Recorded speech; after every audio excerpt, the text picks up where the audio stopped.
Chapter 14. Marin poked her head out of the gap in the wall, waving for Abel to come. He went round into the alcove of Mav's lab they called the kitchen.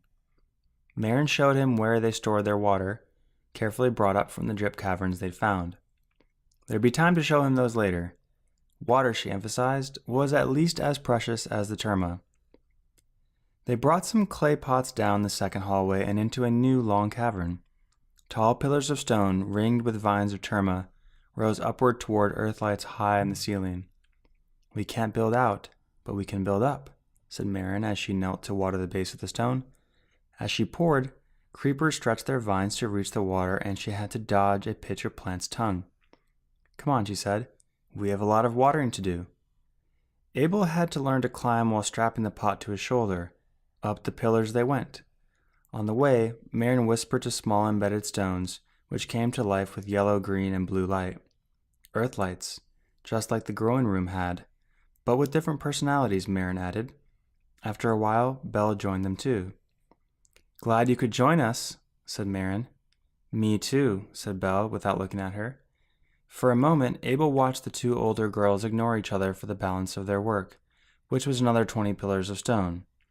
He had enough to worry about. Each time he neared the top of the great stones, he had to fight off dizziness. It was sure a long way down.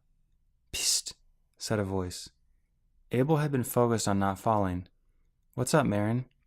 "Marin's gone for more water. It's Belle." "Oh, hey, Belle." "Why aren't you lighting the earth lights?" Belle's stone pillar had come to life as she'd climbed. I don't know how." "If you don't know something, just ask," said Belle. "Marin was probably instructed by Rahz to see if you'd figure it out, but I don't think it's a big deal. Here, put a little terma on your breath and blow some air over them." She reached from her stone pillar across the gap and slapped some powder into his palm. He mimicked Belle, shaping his lips to blow powder into the small shard jutting from the main stone. Blue light emerged from within the stone. "You figured it out." It was Marin, returned with more water, a long way down, shouting up with pride. Belle slid around the opposite side of her stone pillar so Marin couldn't see her. "I sure did," said Abel. When he managed to climb back down, Marin slapped him on the hand. Abel took a moment to understand she was excited about his accomplishment. Proud even. "Thanks," he said slowly. "You've been helpful." "Don't mention it. If you asked Mav, he would probably tell you about the symbiotic relationship the stones have with the plants and how they use the terma to create the light." She stopped and looked at him seriously. "But if you start such a conversation, make sure you have a comfortable place to sit." "Because?"